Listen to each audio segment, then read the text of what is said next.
ప్రార్థన. పరలోకమందున్న మమ్మల్ని కన్న తండ్రి, పరిశుద్ధుడా, మహోన్నతుడా, మహాగణుడా, మహాశక్తి సంపన్నుడా, మీ ఘనమైన నామమునకు, శ్రేష్టమైన నామమునకు, శక్తి కలిగిన నామమునకు, ఉన్నతమైన నామమునకు, పరిశుద్ధమైన నామమునకు, ప్రభు అయిన యేసుక్రీస్తు వారి పేరిట స్తుతులు స్తోత్రములు చెల్లిస్తున్నాం. నాయన, మా తండ్రి, మా దేవ, ఇంతవరకు మమ్మలను, మా కుటుంబాలను ఎంతగానో కాచి కాపాడి ఆరోగ్యమును ఆయుష్ను మాకు ప్రసాదించి సజీవులుగా ఉంచి మీ కుమారుడైన క్రీస్తు వారి పునరుత్థాన దినమున మీ పిల్లలమైన మేము ఈ గుడిమెల్లంక గ్రామంలో చిన్న మందగా కూడుకుని మిమ్మల్ని ఆత్మతోనూ సత్యముతోనూ ఆరాధించటానికి, ఆత్మలను రక్షించే శక్తి కలిగిన వాక్యాన్ని వినటానికి, ఆ మాటల ప్రకారంగా మేమందరము బ్రతుకుతూ మిమ్మల్ని మహిమపరుస్తూ, ఘనపరుస్తూ, సంతోషపరుస్తూ, మీ నామమునకు కీర్తి కలగజేస్తూ మీరిచ్చే పరలోక రాజ్యానికి చేరుకునే గొప్ప భాగ్యాన్ని మాకు ప్రసాదించారు తండ్రి. అందును బట్టి హృదయపూర్వకంగా క్రీస్తు వారి పేరట మీకు స్తుతులు స్తోత్రములు చెల్లిస్తున్నాం. నాయన తండ్రి, విత్తబడుచున్న వాక్యాన్ని దుష్టుడు చెత్తుకొని పోకుండా మా అందరి హృదయాలలో 30దంతలుగా, 60దంతలుగా, 100అంతలుగా ఫలించడానికి సహాయం చేయండి. విన్న వాక్యాన్ని విని విడిచిపెట్టే వారుగా ఉండకుండా విన్న మాటలను తండ్రి అర్థం చేసుకుని, గ్రహించి మా హృదయంలో భద్రపరుచుకుని ఆ మాటలకు లోబడి మీకు భయపడి ఈ లోకంలో మేము ఎంతకాలం అయితే బ్రతకాలని మీ గ్రంథంలో వ్రాసుకున్నారో అంతకాలము కూడా తండ్రి వాక్యానుసారమైన జీవితాన్ని, ఆత్మానుసారమైన జీవితాన్ని మేము జీవించడానికి సహాయం చేయండి. మా అందరి విశ్వాసాన్ని అభివృద్ధిపరచండి. మమ్మల్ని అందరినీ కూడా మీ కృపలో భద్రపరచండి, బలపరచండి. బలమైన సాధనాలుగా మీ సేవలో వాడుకుని మీరిచ్చే నిత్యరాజ్యానికి మమ్మల్ని అందరినీ కూడా చేర్చుకోమని మీ ప్రియ కుమారుడును మా ప్రియరక్షకుడైన యేసుక్రీస్తు వారి పేరిట చిన్న ప్రార్థన అడిగి పెట్టుకుంటున్నాము తండ్రి, ఆమేన్. కూడి వచ్చినటువంటి సహోదరి సహోదరులందరికీ కూడా మన ప్రభువును రక్షకుడైన యేసుక్రీస్తు వారి పేరిట హృదయపూర్వకమైన వందనములు తెలియజేస్తూ ఉన్నాను. అంత బాగున్నారు కదండి? సంతోషం. ఈరోజు ఒక మంచి పాఠాన్ని మనం నేర్చుకుందాం. ఈరోజు మనం నేర్చుకోబోయే పాఠం పేరు అంచె దినములలో ద్రోహులు. అంచె దినములలో ద్రోహులు అనే పాఠాన్ని నేర్చుకుందాం ప్రియులారా. తిమోతి గారికి రాసిన 2వ పత్రిక 2వ అధ్యాయము 1వ వచనం నుంచి మనం చూడగలిగితే అక్కడ మనం చాలా పాఠాలు నేర్చుకున్నాం. ఒకసారి దయచేసి అందరూ కూడా మీ పరిశుద్ధ గ్రంథమును తెరిచి చూడాలని ప్రేమతో తెలియచేస్తున్నాను. తిమోతి గారికి రాసినటువంటి 2వ పత్రిక 2వ అధ్యాయము 1వ వచనం నుంచి 3వ అధ్యాయం, క్షమించాలి, 3వ అధ్యాయము 1వ వచనం నుంచి, అంచె దినములలో అపాయకరమైన కాలములు వచ్చునని తెలుసుకొనుము. అంచె దినములలో అపాయకరమైన కాలములు వచ్చునని తెలుసుకొనుము. ఎలాగనగా మనుషులు స్వార్థప్రియులు, ధనాపేక్షులు, బెంకములాడువారు, అహంకారులు, దోషకులు, తల్లిదండ్రులకు అవిధేయులు, కృతజ్ఞత లేనివారు, అపవిత్రులు, అనురాగరహితులు, అతిద్వేషులు, అపవాదకులు, అజితేంద్రియులు, క్రూరులు, సజ్జన ద్వేషులు, ద్రోహులు. ఏమండి? క్రూరులు వరకు మనం నేర్చుకున్నాం. తిమోతికి రాసిన 2వ పత్రిక 3వ అధ్యాయం 1 నుంచి. అందరూ చూడాలి. ఎక్కడి వరకు నేర్చుకున్నాం మనం? క్రూరులు, ఏమండి, సజ్జన ద్వేషుల వరకు నేర్చుకున్నాం. ఈరోజు ద్రోహులు, అంచె దినములలో ద్రోహులు అనే పాఠాన్ని నేర్చుకుందాం ప్రియులారా. ప్రియమైన దేవుని పిల్లలారా, మోసం చేసేవాడిని మోసగాడు అంటారు. అన్యాయం చేసిన వాడిని అన్యాయస్తుడు అంటారు. వ్యభిచారం చేసేవాడిని వ్యభిచారి అంటారు. హత్యలు చేసేవాడిని హంతకుడు అంటారు. ద్రోహం చేసేవాడిని ఏమంటారు? ద్రోహాలు చేసేవాడిని ఏమంటారు? ద్రోహులు అంటారు. ఏమండి? అంచె దినములలో ఎలాంటి వారు ఉంటారట? ద్రోహులు ఉంటారట. ఏమండి? ద్రోహులు అంటే ద్రోహం చేసేవారిని ద్రోహులు అంటారు. ఏమండి? ఈ ద్రోహం చేసేవారు అన్ని దేశాలలో ఉన్నారు. ఉన్నారా? అన్ని మతాలలో ఉన్నారా? అన్ని కులాలలోనూ ఉన్నారు. ద్రోహం చేసేవారు ఫలానా మతానికి చెందినవారు అని చెప్పడానికి వీలు లేదు. ద్రోహం చేసేవారు ఫలానా కులం వారే మాత్రమే ద్రోహం చేస్తారు అని చెప్పడానికి వీలు లేదు. ద్రోహం చేసేవారు ఫలానా దేశానికి సంబంధించిన వారు, ఫలానా రాష్ట్రానికి సంబంధించిన వారు, ఫలానా జిల్లాకు సంబంధించిన వారు చెప్పడానికి వీలు లేదు. ప్రియమైన దేవుని వారలారా, ద్రోహం చేసేవారు ప్రతి దేశంలో, ప్రతి మతంలో, ప్రతి కులంలోనూ, ప్రతి ప్రాంతంలోనూ ఉన్నారు. ఈ మధ్యకాలంలో ద్రోహం చేసేవారు మరీ ఎక్కువగా కనబడుతున్నారు. ఎవరిని నమ్మాలో ఎవరిని నమ్మకూడదో తెలియనటువంటి పరిస్థితుల్లో ఈరోజు ప్రపంచం ఉంది. ఎందుకంటే ద్రోహులు ఎక్కువైపోయారు సమాజంలో రోజు రోజుకి నమ్మక ద్రోహం చేసే వాళ్ళు ఎక్కువైపోయారు. దేశద్రోహులు కూడా ఎక్కువైపోయారు. ఈ దేశంలో ఉన్నటువంటి గుట్టు మరొక దేశానికి ఇస్తున్న వారిని ఏమంటారు? దేశద్రోహి అంటారు. అవునా? దేశద్రోహులు, నమ్మక ద్రోహులు రోజు రోజుకి సమాజంలో, ప్రపంచంలో ఎక్కువైపోతున్నారు. అందుకే సమాజంలో ఎలాంటి వారు ఉంటారో దేవుడు క్రీస్తుకు పూర్వమే తెలియజేశాడు. ఒకసారి మనం చూడగలిగితే ఇర్మీయా గ్రంథం 6వ అధ్యాయం. ఇర్మీయా గ్రంథం 6వ అధ్యాయము. ఇర్మీయా గ్రంథం 6వ అధ్యాయం.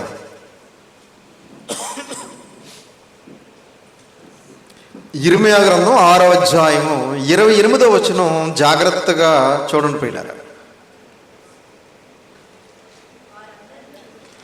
ఇర్మీయా గ్రంథము 6వ అధ్యాయం 28. వారందరూ బహుద్రోహులు, కొండెగాండ్రు, వారు మట్టి లోహము వంటి వారు, వారందరూ చెరుపువారు. ఎలాంటి వారట? వారందరూ అన్నాడు. వారిలో కొందరు అనలేదు. వారందరూ ద్రోహులు కాదు, బహుద్రోహులు. అంటే అర్థం ఏంటి? ఏమండి?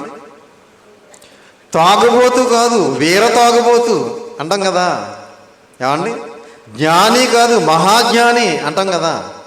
వేగం కాదు, అతి వేగం అంటాం కదా. అలాగే దేవుడు అంటున్నాడు, వారందరూ బహుద్రోహులు. బహుద్రోహులు అంటే చాలా ఎక్కువగా ద్రోహం చేస్తారు. అందుకే బహుద్రోహులు.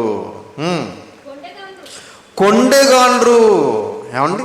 బహుద్రోహులు అంటే ఒకరినొకరు ఏం చేస్తారు అంటే ద్రోహం చేసుకుంటారు. కొండెగాండ్రు అంటే కొండలు చెప్పుకుంటారు ఒకడి మీద ఒకడు. కొండలు అంటే చాడీలు, ఇక్కడ అక్కడ, అక్కడ ఇక్కడ. ఏమండి? ఇలా చెప్పేవారు చాలామంది ఉన్నారు సమాజంలో. ఎన్నో కాపురాలు కూల్చేసిన వాళ్ళు ఉన్నారు, ఎన్నో బంధాలు విడగొట్టిన వాళ్ళు ఉన్నారు, ఎన్నో స్నేహాలను విడదీసిన వాళ్ళు ఉన్నారు. ఇలాంటి కొండలు చెప్పి కొండెగాండ్రు, వారు మట్టి లోహం వంటి వారు. మట్టి లోహం అంటే ఏమండి? రాగి లోహము, కంచు లోహము అంటూ ఉంటాం కదా మనం. అలాగే మట్టి లోహము అంటున్నాడు దేవుడు. మట్టితో చేయబడినటువంటి లోహం. ఏమండి? ఏంటది? కొండ. ఏమండి? మట్టి లోహం అంటే మట్టితో చేసిన దాన్ని మట్టి లోహం అంటారు. మట్టి లోహం వంటి వారు, వారందరూ చెరుపువారు.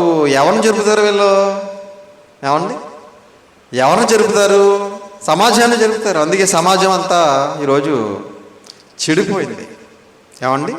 సమాజం ఏమైనా మంచిగా ఉందండి? ఇప్పుడు సమాజంలో ఎక్కడ చూసినా కూడా ద్రోహులు ఎక్కువైపోయారు, అలాగే కొండలు చెప్పేవారు ఎక్కువైపోయారు, అలాగే మట్టి లోహం వంటి వారు కనబడుతున్నారు, అలాగే చెరుపు వారు ఎక్కువగా కనబడుతున్నారు. ప్రియమైన దేవుని పిల్లలారా, అంటే సమాజం అంతా కూడా ద్రోహులుగా మారిపోతున్నారు, చెడ్డవారుగా మారిపోతున్నారు. వీళ్ళు ఎలాంటి మనసు కలిగిన వారు కూడా దేవుడు తెలియజేశాడు. ఒకసారి ఇదే ఇర్మీయా గ్రంథం 5వ అధ్యాయం. ఇర్మీయా గ్రంథం 5వ అధ్యాయము 23వ వచనం చూడండి. ఎలాంటి మనసు గలవారు దేవుడు తెలియజేస్తున్నాడు. 5:23. ఈ జనులు తిరుగుబాటును ద్రోహము చేయ మనస్సు గలవారు ఈ జనులు ఎలాంటి వారట? తిరుగుబాటు చేస్తారట. ఎవరి మీదైనా తిరుగుబాటు చేస్తారు. ఏమండి? కుటుంబంలో ఒకరి మీద ఒకరు తిరుగుబాటు చేసుకుంటారు, బంధువుల్లో తిరుగుబాటు చేసుకుంటారు, స్నేహితుల్లో తిరుగుబాటు చేసుకునే వాళ్ళు ఉన్నారు, చివరికి దేవుని మీద కూడా తిరుగుబాటు చేసే వాళ్ళు ఉన్నారు. ఏమండి? కొంతకాలం దేవుడిని నమ్మి వారు అనుకున్నవి జరగకపోయేసరికి, వారు కోరుకున్నవి దేవుడు ఇవ్వకపోయేసరికి ఎక్కడున్నాడు దేవుడు, దేవుడు లేడు, ఎవరు లేరని చెప్పి దేవుని మీద కూడా తిరుగుబాటు చేసేవాళ్ళు ఉన్నారు. ఇశ్రాయేలీలు కూడా ఒకప్పుడు దేవుని మీద తిరుగుబాటు చేశారు. మోషే గారి మీద తిరుగుబాటు చేశారు, అహరోను గారి మీద తిరుగుబాటు చేశారు, చివరికి దేవుని మీద కూడా తిరుగుబాటు చేసి ఆయన మీద కూడా శనిగారట. ఏమండి? వారు ఎలాంటి వారట? తిరుగుబాటును ద్రోహమును చేయ మనసు గలవారు. ద్రోహం చేసే మనసు ఉందంట వీళ్ళకి. ఏమండి? మేలు చేసే మనసు లేదు, సహాయ సహకారాలు చేసే మనసు లేదు, ఆదరించే మనసు లేదు. ఏమండి? ఎలాంటి మనసు ఉంది? ద్రోహము చేయు మనస్సు గలవారు. వారు ద్రోహము చేయు మనసు గలవారు. వారు తిరుగుబాటు చేయుచు తొలగిపోతున్నారు. తిరుగుబాటు చేస్తూ ఎక్కడికి వెళ్ళిపోతున్నారట? తొలగిపోతున్నారట. ఎక్కడికి? దేవునిలో నుంచి లోకంలోకి. ఏమండి? దేవునిలో నుంచి సాతానులోనికి తొలగిపోతున్నారట. ప్రియమైన దేవుని పిల్లారా, ఈరోజు చాలామంది వెళ్ళిపోతున్నారు అలాగా. ద్రోహం చేసి తిరుగుబాటు చేసి తొలగిపోతున్నారు, లోకంలోకి వెళ్ళిపోతున్నారు. లోకాన్ని స్నేహించి లోకంలో కలిసిపోతున్నారు. జీవము గల దేవుణ్ణి విడిచిపెట్టేసి, ఏమండి, ఈ లోకంలో ఉన్నటువంటి భోగ భాగ్యాల కోసం, ఈ లోకంలో ఉన్నటువంటి క్షణికమైన సుఖాల కోసం, ఈ లోకంలో ఉన్న వాటి కోసం మనిషి సర్వశక్తి గల దేవుణ్ణి కూడా విడిచిపెట్టి లోకంలోకి తొలగిపోతున్నాడు, లోకంలో కలిసిపోతున్నాడు. ప్రియమైన దేవుని పిల్లారా, కనుక ద్రోహం చేసేవారు ఉన్నారు అని చెప్పి క్రీస్తుకు పూర్వమే దేవుడు తెలియజేశాడు. ఎవరికి ద్రోహం చేస్తారో చూస్తారో ఒకసారి చూడండి. యెహోషువ గ్రంథం 22వ అధ్యాయం. యెహోషువ గ్రంథం 22వ అధ్యాయం. యెహోషువ గ్రంథం 22వ అధ్యాయము 18వ వచనం జాగ్రత్తగా చూడండి పిల్లారా. యెహోషువ గ్రంథం 22వ అధ్యాయము 18. అందరూ తీయాలి, అందరూ చూడాలి. బైబిల్ లేని వాళ్ళు, చదువు రాని వాళ్ళు జాగ్రత్తగా విని గ్రహించాలి. 22:18.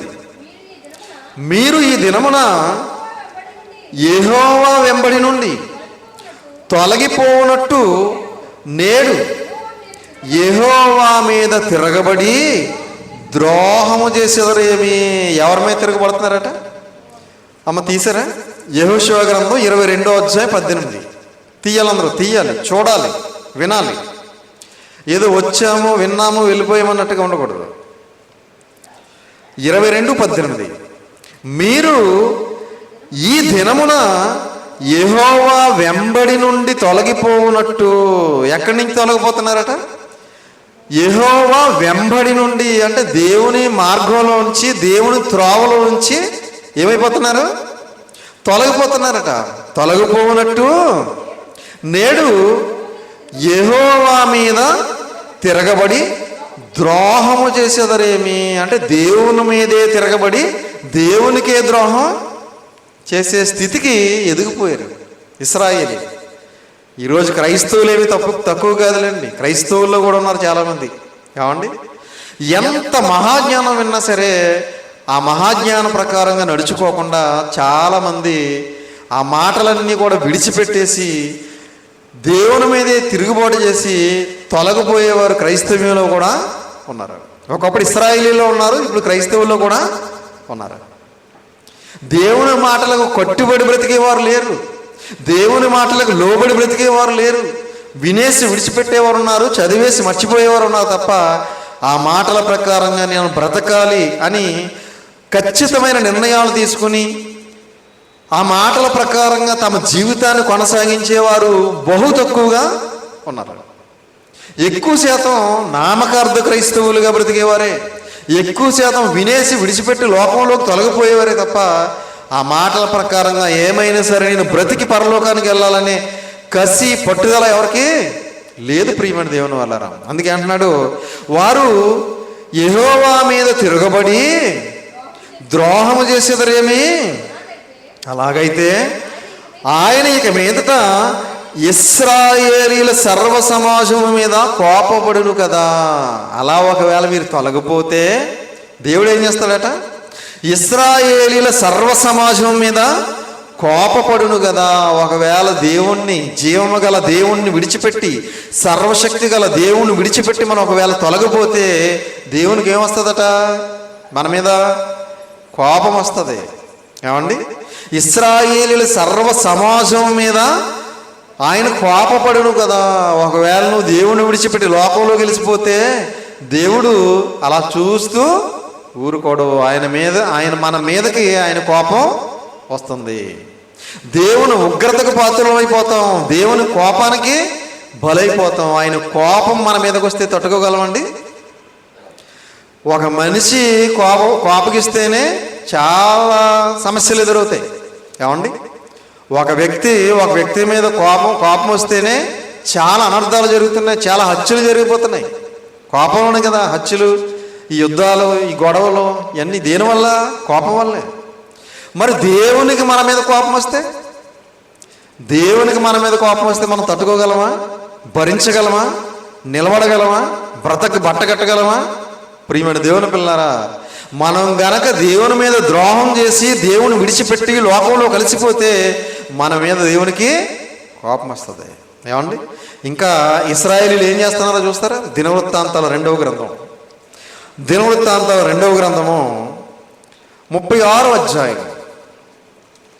దినవృత్తాంతాల 2వ గ్రంథము 36వ అధ్యాయము 14వ వచనం జాగ్రత్తగా చూడండి ప్రియులారా. 36:14.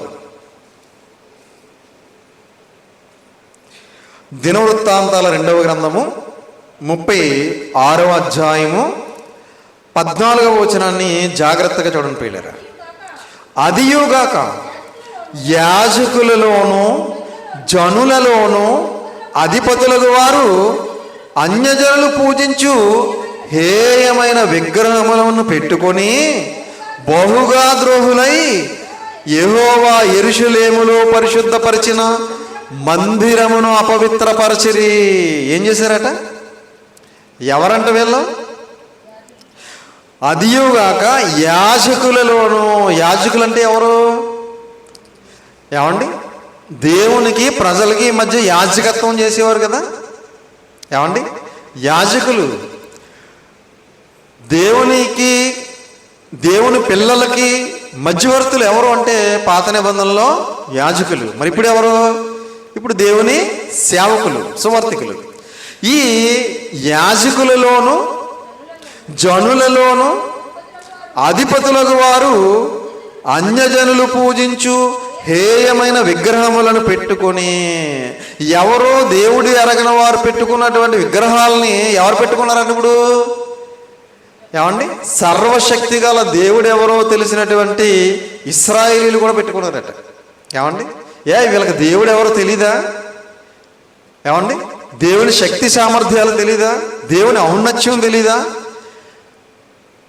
దేవుని సంకల్పం తెలీదా? అన్నీ తెలుసు వీళ్ళకి. అయినా సరే అన్యజనులు పూజించు హేయమైన విగ్రహములను పెట్టుకొని బహుగా ద్రోహులై, ఈరోజు మన క్రైస్తవులు కూడా పెట్టుకుంటున్నారు విగ్రహాలు.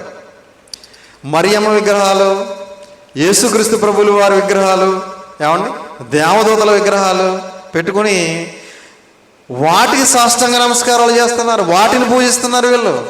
ఏమండి? కనీసం వీళ్ళకి జ్ఞానం ఉందా, బుద్ధి బుర్ర ఉందా అంటే లేదండి, ఎవరికి లేదు. ఏమండి? ఎక్కడికి వెళ్ళారు ఏంటన్నాం అనుకో, మరియమ్మ కొండకి అంటారు. ఎక్కడికి వెళ్ళారంటే గుణదల. ఏమండి? ఎందుకు వెళ్ళారు? అక్కడ విగ్రహాన్ని పూజించి రావడానికి. మరియమ్మ విగ్రహాన్ని పూజించమని బైబిల్లో ఉందా? యేసుక్రీస్తు వారి విగ్రహాన్ని పూజించమని బైబిల్లో ఉందా? శిలువ గుర్తుకి సాష్టాంగ నమస్కారాలు చేయమని బైబిల్లో ఉందా? లేదు. కానీ మన వాళ్ళు కూడా ఈరోజు కొన్ని విగ్రహాలు పెట్టుకుని వాటిని పూజిస్తూ ఉన్నారు పిల్లరా. కాబట్టి ఒకప్పుడు ఇశ్రాయేలీలు కూడా ఇదే చేశారట. పెట్టుకొని బహుగా ద్రోహులై యెహోవా యెరూషలేములో పరిశుద్ధపరిచిన మందిరమును అపవిత్రపరిచిరి. యెహోవా యెరూషలేములో పవిత్రపరిచినటువంటి ఒక మందిరం ఉంది. ఏంట మందిరం? సొలొమోను గారు బంగారంతో కట్టించినటువంటి దేవాలయం, మందిరం. ఆ మందిరాన్ని దేవుడు పవిత్రపరిచాడు. దాన్ని ఏం చేశారంటే వీళ్ళందరూ అపవిత్రపరిచారట. మన పని ఇప్పుడు కూడా అపవిత్రపరచడమే. ఏమండి? పవిత్రంగా ఉన్నదని అపవిత్రపరచడమే, బాగున్నదని పాడు చేయడమే. దేవుడు ఈ ప్రకృతిని చేసినప్పుడు చాలా మంచిదిగా ఉండిను, చాలా మంచిదిగా ఉండిను అని చెప్పుకుంటూ వస్తాడు. ఆదికాండం 1వ అధ్యాయంలో. ఏమండి? ప్రతి దానిని చేసినప్పుడు ఏమండి, యెహోవా అది చూడగా చాలా మంచిదిగా ఉండిను అంటాడు. చాలా మంచిగా చేశాడు ఈ ప్రకృతిని దేవుడు. కానీ ఈరోజు మంచిగా ఉందండి, మొత్తం పాడు చేశారు ఈరోజు. అంటే దేవుడు పవిత్రపరిచిన దాన్ని అపవిత్రం చేయడమే మనిషి స్వభావం. ప్రియమైన దేవుని పిల్లలారా, దేవుడు యెరూషలేములో సొలొమోను గారి ద్వారా నిర్మించినటువంటి ఆ బంగారు దేవాలయాన్ని పవిత్రపరిస్తే వీళ్ళందరూ కూడా భయంకరమైనటువంటి విగ్రహాలు పెట్టుకుని వాటిని పూజిస్తూ ఏం చేశారట? ఆ మందిరాన్ని అపవిత్రపరిచారట. ఏమండి? బహుగా ద్రోహులైపోయారట.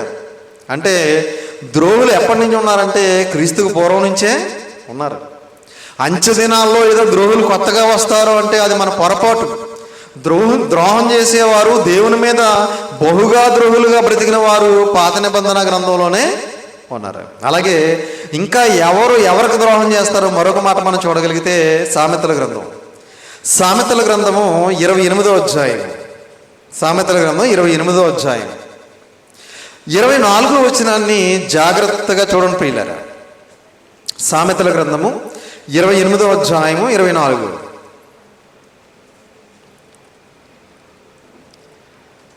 సామెతల గ్రంథము 28వ అధ్యాయము 24వ వచనాన్ని జాగ్రత్తగా చూడండి ప్రియులారా. తన తల్లిదండ్రుల సొమ్ము దోచుకొని అది ద్రోహము కాదనుకునేవాడు చేయవానికి జతగాడు. తీసారా? సామెతల గ్రంథం 28-24. తన తల్లిదండ్రుల సొమ్ము దోచుకొని అది ద్రోహం కాదనుకునేవాడు నశింపజేయువానికి జతగాడు. ఏమండి? చాలామంది తల్లిదండ్రుల సొమ్ము ఏం చేస్తారంటే దోచుకుంటారు. ఏమండి?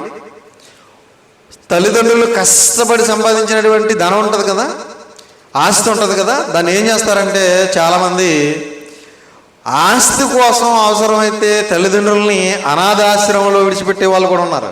లేరండి? ఆస్తి కోసం తల్లిదండ్రులను వృద్ధాశ్రమంలో జాయిన్ చేసే మహానుభావులు కూడా ఉన్నారు. ఆస్తి కోసం అవసరమైతే తల్లిదండ్రులను చంపేసే వాళ్ళు కూడా ఉన్నారు. లేరండి? చాలామంది ఉన్నారు. కాబట్టి తల్లిదండ్రుల సొమ్ము దోచుకుని ఏం చేస్తున్నారంటే వాళ్ళు ఇది ద్రోహం కాదు అనుకుంటున్నారట. ఇది ఏమీ అంత అన్యాయం కాదు. ఏమండి? ప్రియమైన దేవుని పిల్లరా, ఇలాంటి వాళ్ళు క్రైస్తవులు కూడా ఉన్నారు, చాలామంది ఉన్నారు. కాబట్టి ఇలా దోచుకుని ఈ ద్రోహం కాదు అనుకునేవాడు ఎవరికి జతగాడట? నశింపజేయగలవానికి జతగాడు. మనల్ని నశింపజేసే వారికి జతగాడు. మనల్ని నశింపజేసేవాడు ఎవడో? సాతానుగాడు. ఏమండి? అంతేనా? మనల్ని మంచిదారికి ఏమైనా నడిపిస్తాడా సాతానుగాడు?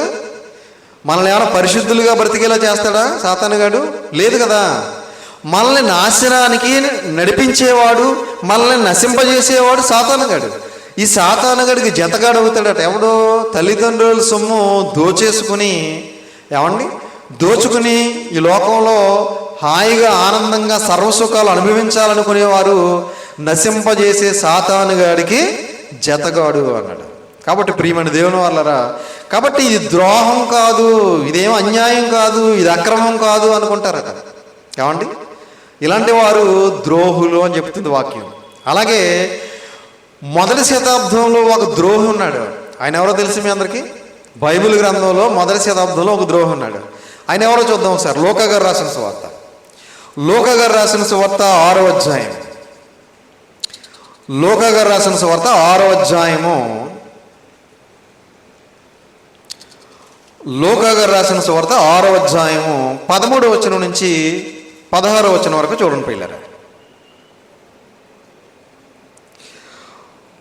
లూకా గారు రాసిన సువార్త 6వ అధ్యాయం 13 నుంచి. ఉదయమైనప్పుడు ఆయన తన శిష్యులను పిలిచి వారిలో 12 మందిని ఏర్పరిచి వారికి అపోస్తులు అను పేరు పెట్టెను.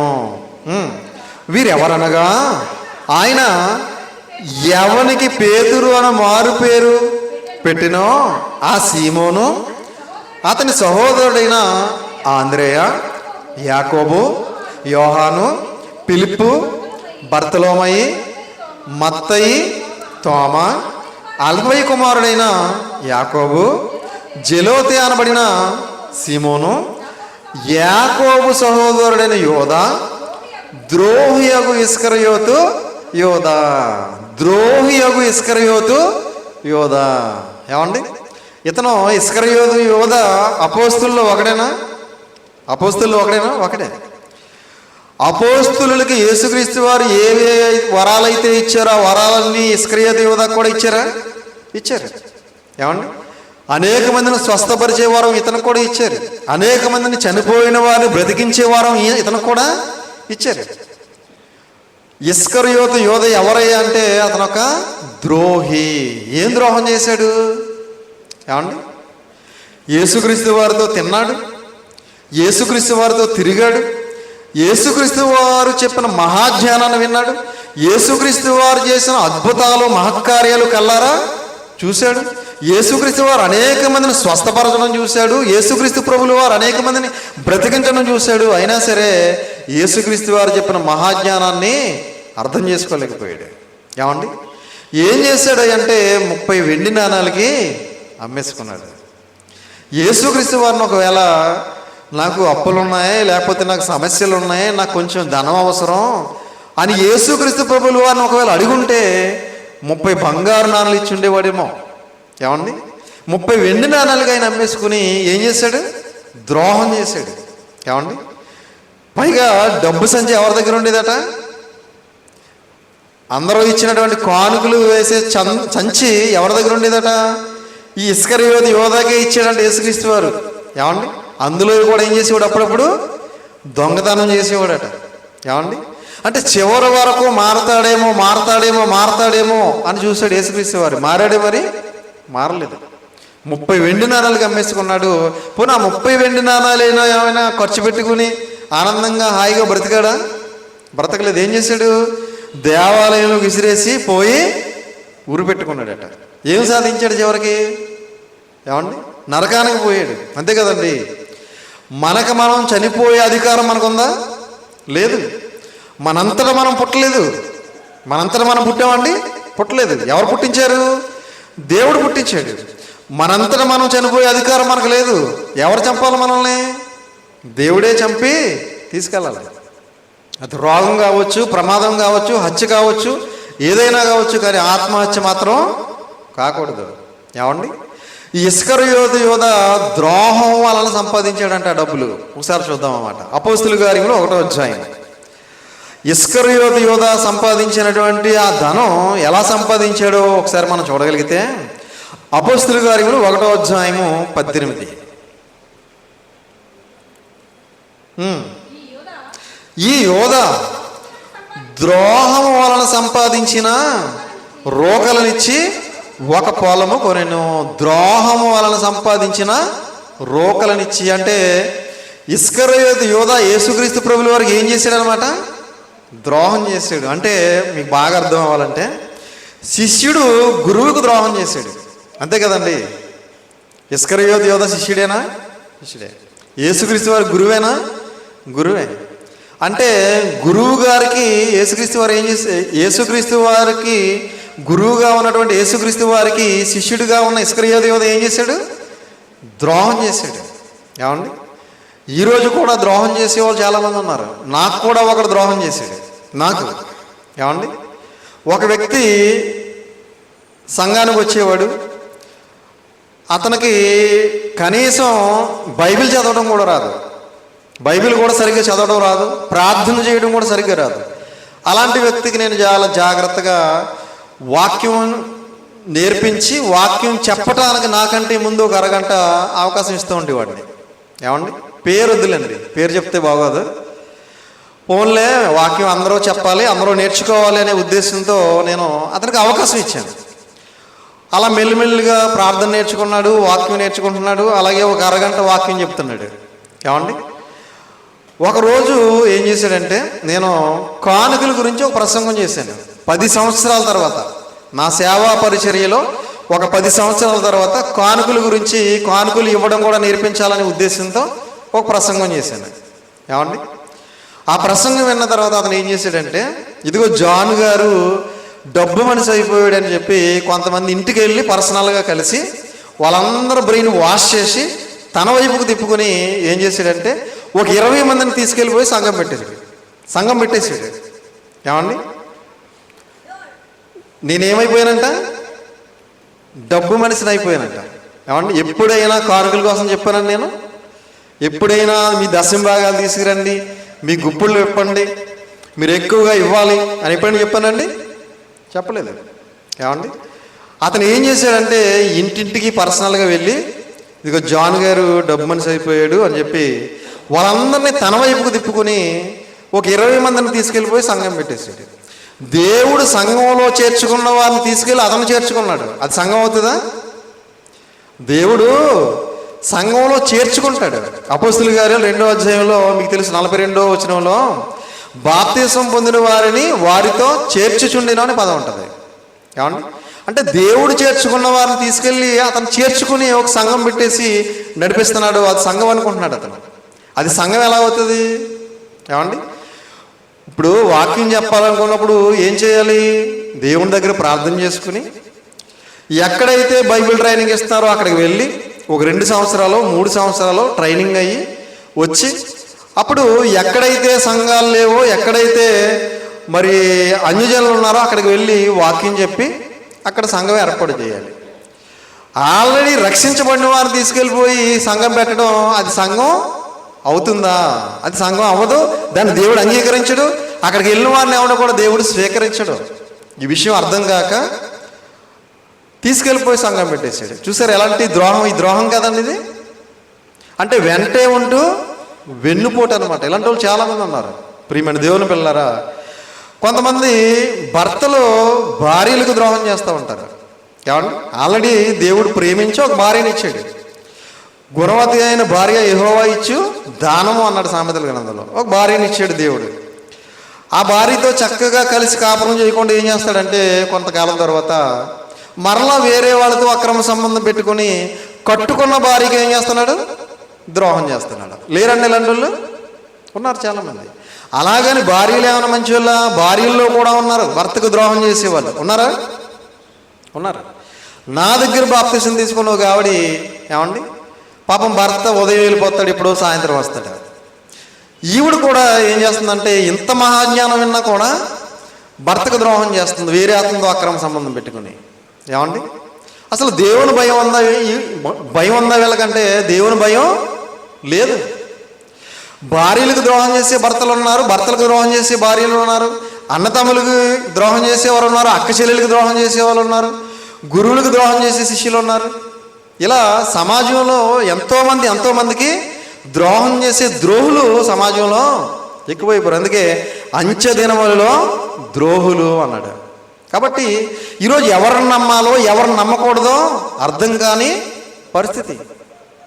బంధువులు నమ్మలేం, స్నేహితులు నమ్మలేం, భార్యను నమ్మలేం, భర్తను నమ్మలేం, ఎవరిని నమ్మలేని పరిస్థితి. కాబట్టి ప్రియమైన దేవుని పిల్లలు, అందుకే సొలొమోను గారి ద్వారా దేవుడు ఒక అద్భుతమైన మాట రాయించాడు. ఆ మాట ఏంటో చూడగలిగితే సామెతల గ్రంథము 11వ అధ్యాయం. సామెతల గ్రంథము 11వ అధ్యాయము. సామెతల గ్రంథం 11వ అధ్యాయం 3వ వచనం జాగ్రత్తగా చూడండి పిల్లలు. యథార్థవంతుల యథార్థత వారికి త్రోవ చూపించును, ద్రోహుల మూర్ఖ స్వభావము వారిని పాడు చేయును. వాక్యపట్నం చేసుకున్నాం కదా, 11వ అధ్యాయం 3వ వచనం. యథార్థవంతుల యథార్థత వారికి త్రోవ చూపించును. నువ్వు యథార్థంగా బ్రతికవా, అయితే నీకు దేవుడు తప్పకుండా త్రోవ చూపిస్తాడు. నీలో యథార్థత ఉందా, అయితే దేవుడు తప్పకుండా నీకు సహాయం చేస్తాడా చేయడండి. ఏమండి, ద్రోహుల మూర్ఖ స్వభావం వారిని పాడు చేయను. ద్రోహులకి ఎలాంటి స్వభావం ఉంటుందట? మూర్ఖత్వంతో కూడిన స్వభావం. నేను చేసేది మంచిగా చెడా, ఇది ద్రోహమా కాదా అని ఆలోచించరు వీళ్ళు. ఆలోచిస్తారండి? ద్రోహం చేసేవాడు అమ్మో నేను ఇలా చెయ్యొచ్చా, ఇలా చేస్తే దేవుడు ఊరుకుంటాడా, దేవుడు మెచ్చుకుంటాడా, దేవుడు నొచ్చుకుంటాడా అని ఆలోచించరు వీళ్ళు. ఎందుకంటే వీళ్ళకు ఉన్న స్వభావం ఎలాంటిది? మూర్ఖ స్వభావం, మూర్ఖత్వంతో నిండిపోయి ఉన్నాడు వీడు. ఏమండి, మూర్ఖత్వంతో నిండిపోయిన వాళ్ళు మంచి చెడు ఆలోచించరు. ఇది ద్రోహమా, అన్యాయమా, అక్రమమా అని ఆలోచించరు. ఏమండి, ఏం చేస్తారట? ద్రోహులు మూర్ఖ స్వభావం వారిని పాడు చేయను. మూర్ఖ స్వభావంతో మనం ఏం చేసినా, ద్రోహం చేస్తే అదే మనల్ని పాడు చేస్తుంది అన్నాడు. కాబట్టి ప్రియమైన దేవుని పిల్లలారా, అంచె దినములలో ద్రోహులు ఉంటారు. కాబట్టి మనం ద్రోహులుగా మనం ఎప్పుడు కూడా ఉండకూడదు. ఎప్పుడూ కూడా ఎవరికి కూడా ఏ విషయంలోనూ కూడా ఏం చేయకూడదు?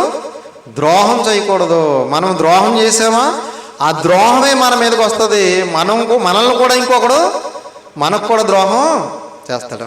మన మూర్ఖ స్వభావమే మనల్ని నాశనం చేస్తుంది. కాబట్టి ప్రియమైన దేవుని వాళ్ళారా, ఏ విషయంలోనూ కూడా ఎప్పుడూ కూడా ఎక్కడా కూడా ఎవరిని కూడా మనం ఏం చేయకూడదు? ద్రోహం చేయకూడదు. దేవునికి కూడా ద్రోహం చేయకూడదు. కాబట్టి అందరూ అలా ఉండాలని ప్రేమపూర్వకంగా తెలియజేస్తూ ఈ మాటలు ముగిస్తున్నాను. తలలో వంచండి, చిన్న ప్రార్థన చేసుకుందాం. ప్రార్థన. పరలోకమందున్న మమ్మల్ని కన్న తండ్రి, దయగలిగిన మా దేవ, కృప కలిగిన మా తండ్రి, మీ ఘనమైన నామమునకు, శ్రేష్టమైన నామమునకు, శక్తి కలిగిన నామమునకు ప్రభు అయిన యేసుక్రీస్తు వారి పేరిట స్థుతులు స్తోత్రాలు చెల్లిస్తున్నాను ఆయన. తండ్రి, మరిదిగో ప్రభువా, ఇప్పటి వరకు మీ పరిశుద్ధ గ్రంథంలో నుండి ఎన్నో విలువైన మాటలు, అమూల్యమైన మాటలు, శక్తి కలిగిన మాటలు, మా బ్రతుకులను బాగు చేసుకునే మాటలు మీ పరిశుద్ధ గ్రంథం ద్వారా విన్నాం తండ్రి. విని విడిచిపెట్టి ఈ లోకంలో కొట్టుకుని పోయేవారంగా ఉండకుండా విన్న మాటలను పట్టుదలతో పట్టుకుని ఆ మాటలకు లోబడి ఆ మాటల ప్రకారంగా మేమందరం బ్రతుకుతూ మిమ్మల్ని మహింపరుస్తూ, ఘనపరుస్తూ, సంతోషపరుస్తూ మీ నామమునకు కీర్తి కలగజేస్తూ మీరు ఇచ్చే పరలోక రాజ్యాన్ని మేమందరం చేరుకోవడానికి సహాయం చేయమని, కృప చూపించమని, దయ చూపించమని మీ ప్రియకుమారుడును మా ప్రియరక్షకుడైన యేసుక్రీస్తు వారి పేరిట చిన్న ప్రార్థన అడిగి వేడుకొంచున్నాము తండ్రి. ఆమేన్. అందరికీ వందనాలు.